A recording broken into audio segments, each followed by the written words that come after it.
Oi, pessoal, tudo bom? Eu sou o professor Paulo e hoje nós vamos falar sobre a reforma e a contra-reforma, né? O que é isso? Reforma e contra-reforma. Quando a gente fala de reforma, a gente lembra da reforma da casa, né? O que é a reforma da casa? Ah, a casa tá com alguns problemas, né? A casa tá com pintura velha, né? A casa está com infiltração, a casa está com rachadura, então vamos reformar a casa. E quando a gente reforma, a casa fica parecendo o quê? Fica parecendo nova, né?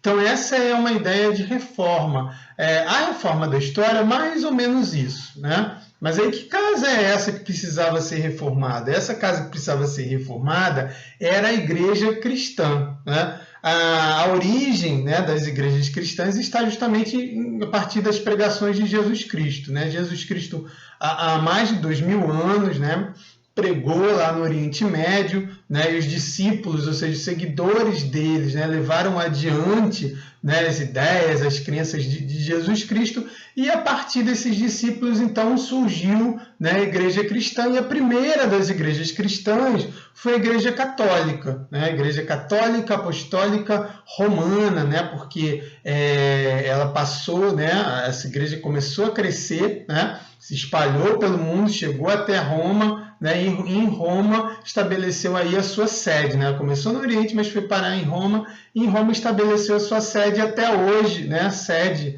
da Igreja Católica é o Vaticano, né? Por muitos e muitos séculos, a Igreja Católica ela foi a única igreja cristã, né, existente.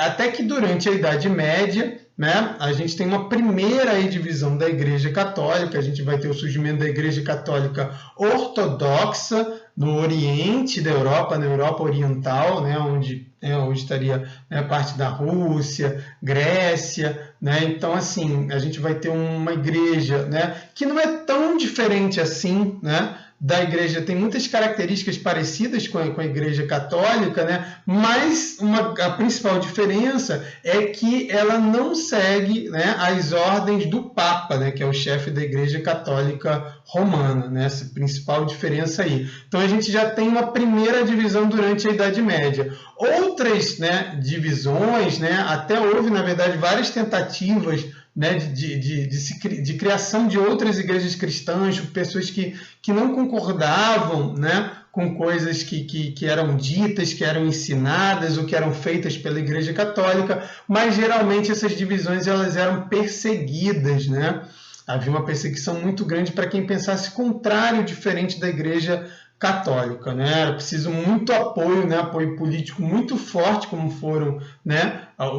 Como foi lá o leste da Europa, né? As regiões do leste da Europa, para conseguir romper, se separar da Igreja Católica. A reforma vai ser justamente isso, né? Lá no século XVI. Então a gente vai ter, né, um movimento do surgimento de várias outras igrejas cristãs a partir de questionamentos, a partir de críticas da Igreja Católica, a partir de religiosos que entendiam que a Igreja Católica estava como aquela casa velha, né? Que precisava ser reformada, a igreja cristã precisava ser modificada, né? E quais eram os sinais de que a igreja católica, né, para esses críticos, ela estava uma casa velha, né? Era uma igreja que tinha se tornado muito corrupta, né? Principalmente dos grandes chefes da igreja católica, Papa, bispos, né, que viviam, né, de um modo muito diferente daquilo que eles pregavam, né, que diziam que as pessoas deveriam, né, viver a forma, né, moralmente correta como as pessoas deveriam viver, né, que se aproveitavam, exploravam a fé das pessoas, né, vendiam, por exemplo, o perdão dos pecados, né, chamadas indulgências, né. Então, assim, a gente tinha uma igreja em que pessoas, inclusive pessoas que ocupavam cargo de liderança da igreja, não eram pessoas que tinham vocação, né, que tinham fé para estar na igreja, estavam ali mesmo por conta principalmente de interesses econômicos, de enriquecer, né, por meio da igreja, de conseguir, né, poder político por meio da igreja. Então, né, a igreja católica estava, né, cheia de problemas aí que algumas pessoas de dentro da própria igreja identificaram que era preciso que ela mudasse, né? Ainda não se falava em fazer novas igrejas, mas de mudar essa igreja, né, de reformar essa igreja. Além disso, a gente tem também, né, Lá no século, a partir do século XIV, a gente, né, já estudou, a gente tem um renascimento, né, novas ideias, né, uma nova forma de ver o ser humano, de valorizar o ser humano, né, começa a aparecer. Então, né, a cabeça das pessoas já está com outras ideias, né? A gente vai ter também críticas, né, não só de dentro da própria igreja, mas a gente vai ter críticas também, né, de nobres e de reis, né, que viam, né, a igreja tinha muito poder político, então eles queriam também, né, parte desse poder político.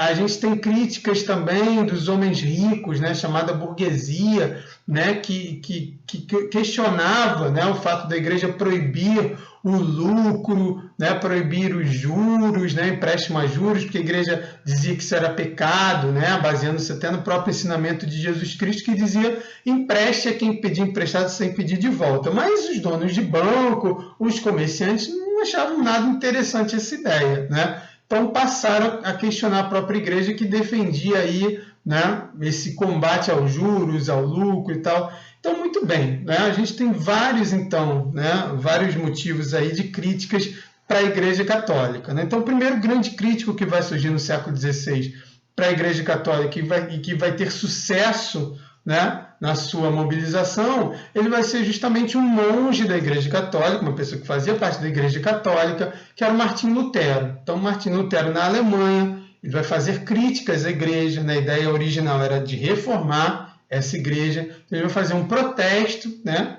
contra a igreja, pedindo reformas, mas, né, como eu disse a vocês, críticas à igreja não eram aceitas, então, né, ele passou a ser perseguido, né, por conta dessa visão diferente dele, né? Ele inclusive foi expulso da igreja, né? Foi excomungado, né, como se diz na Igreja Católica, foi expulso da igreja.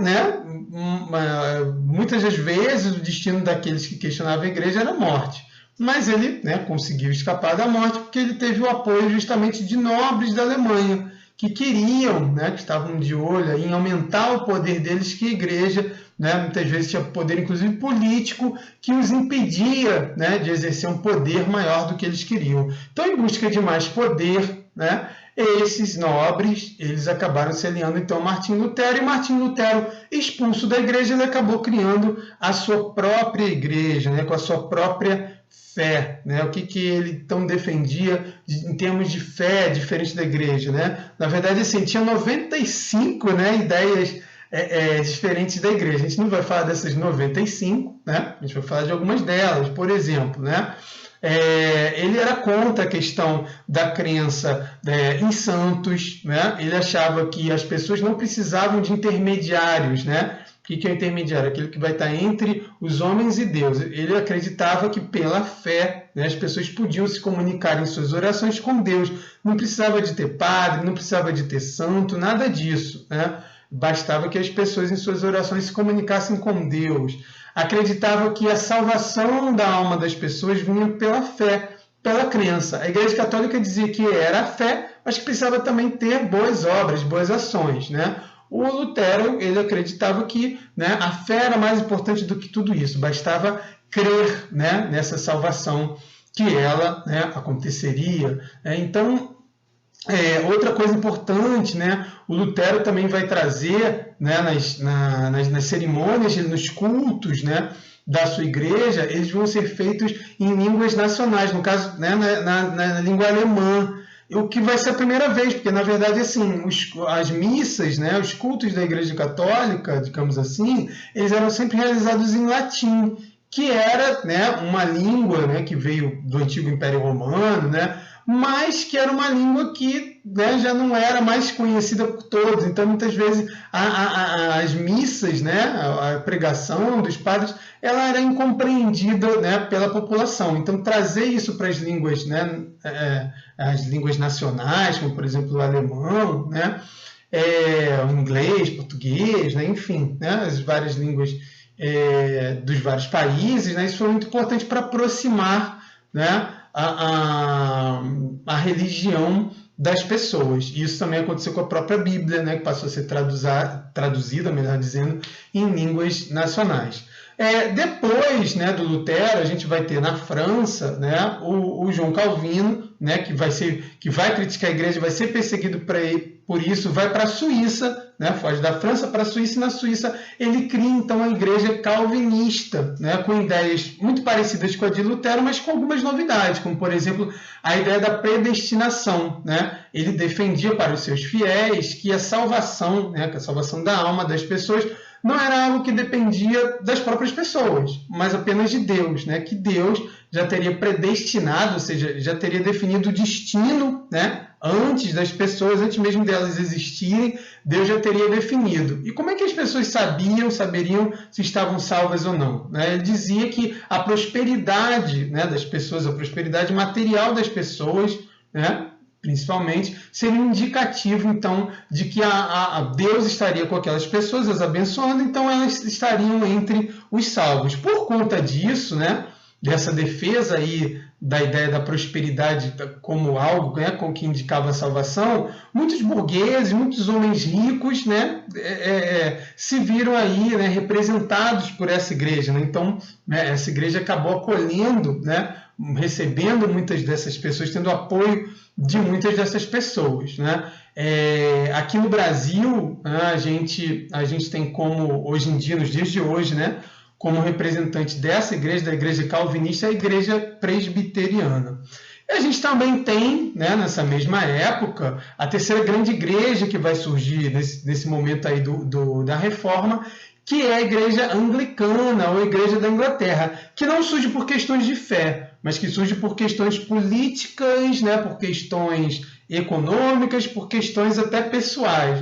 Na Inglaterra, o rei Henrique VIII, né, ele queria se divorciar, mas isso não era permitido pela Igreja Católica. Então, né, nessa briga aí para poder se divorciar, ele acaba então rompendo, né, acaba brigando com a Igreja Católica o expulsa e ele acaba criando uma igreja para a Inglaterra, que é chamada Igreja Anglicana, onde ele é o chefe, né? O rei é o chefe, é o líder, e até hoje é assim. Né? A rainha Elizabeth, por exemplo, a atual rainha da Inglaterra, é a chefe, né, da igreja anglicana. As cerimônias todas importantes, né, religiosas lá da Inglaterra são realizadas em igrejas, né, anglicanas. E aí, né, claro, ele também, né, não só por uma questão pessoal, ele conseguiu então se separar também, se casar, né, com a mulher que ele queria, né, mas a gente também tem aí a questão de que ele aumentou os seus poderes, né, já que a igreja interferia politicamente na Inglaterra, né, então ele consegue aumentar também os seus poderes, né, poderes políticos, e ele consegue, né, também ficar aí, né, com muitas propriedades, né, que eram da Igreja Católica, uma vez que a Igreja Católica não era mais a Igreja da Inglaterra, então ele acabou ficando com muitos bens materiais da Igreja Católica, então isso também é importante para ele economicamente, tá? E, né, enfim, a Igreja Católica, diante de tudo isso, desse surgimento dessas novas igrejas, de pessoas, né, que vão deixando de ser católicas e passam para essas novas igrejas, a Igreja Católica então resolveu reagir. A reação da Igreja Católica é chamada de contra-reforma. Né? O nome já diz, contra-reforma, quer dizer, é contrário à reforma. Durante alguns anos, né, líderes da igreja se reuniram na cidade de Trento, né, na Itália, né, no chamado Concílio de Trento, para pensar aí, né, foi muito tempo, né, alguns anos aí deles tentando pensar, elaborar ideias para combater o avanço aí da reforma e o surgimento das novas igrejas, tá? Então eles vão tomar, né, primeiro algumas das críticas, né, serão aceitas, como por exemplo a venda de indulgências, né, do perdão dos pecados que a Igreja Católica fazia, passou a ser algo, né, proibido. Né? A Igreja resolveu, né, fez lá, realmente estamos errados, então proibiu se fazer isso, né, vender o perdão dos pecados. Mas por outro lado, né, passou a perseguir ainda mais, então reativou o chamado Tribunal do Santo Ofício ou Inquisição, né, que era um tribunal que julgava as pessoas que questionavam, que criticavam, né, a igreja. Esse tribunal existiu durante, né, uma parte da Idade Média, né, estava meio esquecido, mas foi reativado justamente para combater o surgimento dessas novas igrejas. A gente vai ter também a criação do Index, né, que é o índice de livros proibidos, livros que os católicos não poderiam ler porque tinham ideias, né, que seriam contrárias à igreja. Aliás, ainda existe essa lista, né? Pessoas, artistas, né, que têm, né, ideias diferentes do que a igreja prega, né, os nomes deles, os nomes de suas obras estão nesse índice, né? E para tentar, né, ampliar aí, né, o número de fiéis, né, o que a igreja faz também, né? A gente vai ter no século XVI, por conta da chamada expansão marítima, né, os europeus navegando, encontrando terras e povos fora da Europa, como por exemplo no continente americano, né? Então a igreja vai usar os padres da chamada Companhia de Jesus, né, uma ordem religiosa que surgiu lá no século XVI, chamados padres jesuítas, vai usar esses padres para levar a fé católica, né, para o Novo Mundo, né, ou para regiões até mesmo, né, da própria Europa e tal, onde a Igreja Católica ainda não havia chegado, né, pessoas que vão ser como se fossem, né, hoje a gente chamaria talvez de missionários, né, ou que fossem novos apóstolos, né, novos aí pessoas que iam, né, espalhar aí as ideias da Igreja Católica, né? Não é à toa que as bandeirinhas lá, né, dos navios lá do Pedro Álvares Cabral, né, das caravelas e tal, elas tinham a cruz, né, que tinha muito a ver com esse movimento aí de levar a fé católica para outros lugares. E para a gente fechar, né, consequências e resultados aqui da reforma, né, a gente vai ter o surgimento, a partir daí, o processo de surgimento de novas igrejas cristãs, e é um processo que continua até hoje, né, e que tem a ver com a fé, que tem a ver com a interpretação, né, a livre interpretação que as pessoas fazem, né, da Bíblia, né, das suas crenças religiosas. Então a gente tem hoje, se hoje temos várias igrejas cristãs, né, principalmente as igrejas evangélicas aqui no Brasil, né, muito se deve a esse movimento que começou lá no século XVI, né? Por outro lado, né, lá atrás, lá no passado, a gente vai ter, né, nós vamos ter vários movimentos de perseguição, né, pessoas que eram de minorias religiosas, ou seja, aquelas que não faziam parte da religião, né, cristã da maioria, elas passam a ser perseguidas, né? Então, países, por exemplo, que deixaram de ser católicos, né, e passaram a ser, por exemplo, luteranos ou calvinistas ou anglicanos, quem continuou católico aí passou a ser perseguido. Países de maioria católica, né, onde começaram a surgir alguns novos movimentos, novas igrejas, essas pessoas passaram a ser perseguidas, né? Então a gente vai ter também as guerras por motivações religiosas, né? Então vamos ter um ambiente de muita intolerância na Europa, né, nesse momento, como uma consequência aí negativa da reforma e da contra-reforma. Ok, pessoal? Então é isso, tá? Obrigado pela atenção e até a próxima. Tchau, tchau.